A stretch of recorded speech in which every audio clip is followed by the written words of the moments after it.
निर्भीड निपक्ष रोखोक कणखर वाहण्याचे लोकप्रिय live news channel Pandharpur live. कोळ्याची नारी घे भरारी हे ब्रीदवाक्य घेऊन पंढरीत कोळी समाजाच्या महिला भगिनींचे संघटन। चंद्रभागा महिला मंडळाच्या प्रथम वर्धापन दिनानिमित्त विविध स्पर्धांचे आयोजन। कोळ्याची नारी घे भरारी हे ब्रीदवाक्य घेऊन पंढरीत 8 फेब्रुवारी 2018 रोजी स्थापन झालेल्या चंद्रभागा महिला मंडळाचा प्रथम वर्धापन दिन पंढरीत साजरा करण्यात आला। यावेळी विविध स्पर्धांचे आयोजन करण्यात आले होते। पंढरपूर शहर व येथील इतिहासावर आधारित प्रश्नमंजुषा स्पर्धा, कॅटवॉक स्पर्धा, चंद्रभागा क्वीन स्पर्धा, संगीत खुर्ची स्पर्धा व मनोरंजनात्मक कार्यक्रमांचे आयोजन यावेळी करण्यात आले होते। या सर्व स्पर्धांमध्ये कोळी समाजाच्या महिला भगिनींनी मोठ्या उत्साहात सहभाग घेतला होता। मंडळाच्या आधारस्तंभ सौ शशिकला मोहन अभंगराव व संस्थापिका सौ जयश्री जयवंत अभंगराव यांच्या संकल्पनेतून सर्व स्पर्धांचे आयोजन करण्यात आले होते। मंडळाच्या माजी अध्यक्षा सौ अमृता उत्तम अभंगराव, माजी खजिनदार सौ अर्पिता अमोल अभंगराव, विद्यमान अध्यक्षा कुमारी उर्मिला श्रीकांत अभंगराव,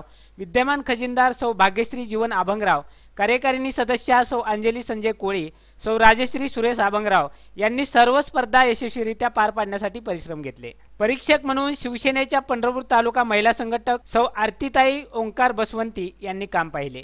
महिलांच्या अंगी असलेल्या विविध कलागुणांना वाव देण्यासाठी विविध समाजाची महिला मंडळे आहेत, परंतु कोळी समाजाच्या महिलांसाठी असे एकही मंडळ नव्हते। त्यामुळे कोळी समाजातील महिला भगिनींना एकत्र करून समाजातील महिलांचा आपसात सुसंवाद व्हावा यासाठी आम्ही हे मंडळ काढले असल्याची माहिती यावेळी मंडळाच्या संस्थापिका सौ जयश्री जयंत अभंगराव यांनी पंढरपूर लाईव्हशी बोलताना दिली। नमस्कार, मी सौ जयश्री जयंत अभंगराव। मी गेली 6 वर्ष झाले एक सिद्धिविनायक महिला मंडळ समतानगर पंढरपूर यामध्ये मी सभासद म्हणून 8 वर्ष झाले काम करत होते। मी बऱ्याच ठिकाणी स्पर्धेला जाते आणि कार्यक्रमाला पण जाते। मला पाककलेची खूप आवड आहे। पण मी असं पाहिलं की पंढरपूरमध्ये अनेक समाजाची महिला मंडळ आहेत। ब्राह्मण समाजाचं महिला मंडळ, कोमटी समाजाचं महिला मंडळ, वाणी समाजाचं पण आहे, मारवाडी समाजाचं पण आहे।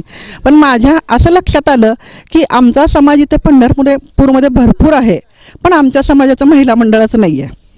तर त्यासाठी मला गेली 3 वर्ष झाली मी प्रयत्न करत होते की आपण एक महिला मंडळ स्थापन करावं म्हणून, पण माझं काही धाडसच होत नव्हतं की म्हणजे पुढं कसं जायचं हा मी विचार करत होते। मग मला माझी आत्याने मला खूप चांगला सपोर्ट केला की तू पुढे हो, मी तुझ्या पाठीमागे आहे। आणि असं करून आणि माझं कसं आहे, आमची अभंगरावची 6 घरं पंढरपूरमध्ये आहेत आणि त्यामध्ये आमच्या सगळ्या आम्ही जावा मिळून आम्ही आत्ता सध्या 10 जणी आहोत पंढरपूरमध्ये। तर म्हटलं आपण सगळ्यात जर एकत्र आलो तर आपलं स्वतःचं एक महिला मंडळ नक्कीच स्थापन